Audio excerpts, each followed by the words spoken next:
بسم اللہ الرحمن الرحیم کنتم خیر امت اخرجت للناس تعمرون بالمعروف وتنہون عن المنکر، یعنی تم بہترین امت ہو، تم نکالی گئی ہو بھلائی کا حکم دینے کے لیے اور برائی سے منع کرنے کے لیے۔ یعنی یہ آیت جبریل امین کے ذریعے نبی کریم صلی اللہ علیہ وسلم تک پہنچائی گئی۔ آپ تنہا تھے، کافر ذات آپ کی تھی، پھر بھی آپ نے تمام مخالفتوں کا سامنا کیا اور تمام پریشانیاں اٹھا کر اس کو کما حقہ ادا کیا۔ پھر تمام مسلمانوں کے اوپر یہ ذمہ داری عائد ہوئی کہ وہ قیامت تک اس فریضے کو انجام دیں۔ کون سا فریضہ؟ کہ ہم نے دین کو سیکھنا ہے اور دوسروں کو بتانا ہے۔ اگر ہم نے خود نہیں سیکھا اور دوسروں کو نہیں بتایا تو کل قیامت کے دن یہی علم ہمارے لیے وبال جان بن جائے گا۔ تو ہمیں معلومات کرنا ہے، صحیح علم ہمیں حاصل کرنا ہے کہ ہمارے لیے صحیح علم کیا ہے۔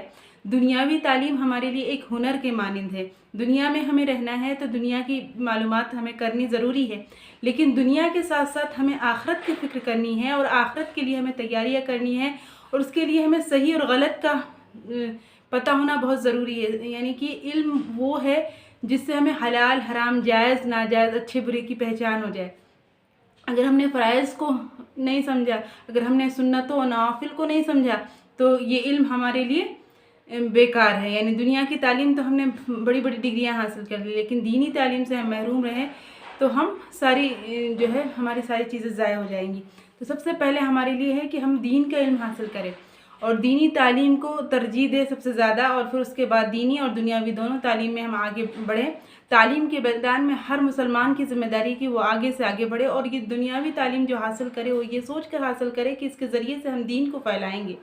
دین کو ہم جتنا دوسروں تک ہو سکے گا، ہم باہر تک جہاں پر دین نہیں پھیلا وہاں تک ہم دین کو پھیلائیں گے، اپنے باتوں سے، اپنے کردار سے، اپنے اخلاق سے۔ یعنی کہ نبی کریم صلی اللہ علیہ وسلم کا کیا طریقہ تھا، اس طریقے کو ہم اپنی زندگی میں لائیں گے۔ ہمارے کہنے سے زیادہ ہمارے اندر عمل ہونی چاہیے۔ اگر ہم اپنے عمل سے لوگ متاثر ہوں گے، اگر ہم صرف اپنے قول سے لوگوں کو متاثر کرنا چاہیں گے تو یہ نہیں ہو سکتا جب تک کہ ہمارے اندر عمل نہ ہو۔ تو ہمیں اپنی زندگی کو عملی جامہ پہنانا ہے، اپنی زندگی کو عمل کے سانچے میں ڈالنا ہے۔ جس طرح نبی کریم صلی اللہ علیہ وسلم کے اخلاق تھے، اس طریقے کے اخلاق ہمارے اندر پیدا ہونی چاہیے۔ جس طرح کے صحابیات کے اخلاق تھے، جس طرح صحابیات اپنی زندگی گزارتے تھے، ہم صحابیات کے نقش قدم پر چلنے والے بنیں۔ جب ہم اپنے صحابیات کے نقش قدم پر چلنے والے بنیں گے تو اسی طریقے سے ہمارے بچے بھی بنیں گے، کیونکہ ہمیشہ سننے سے زیادہ انسان کو دیکھ کر عمل آتا ہے نا۔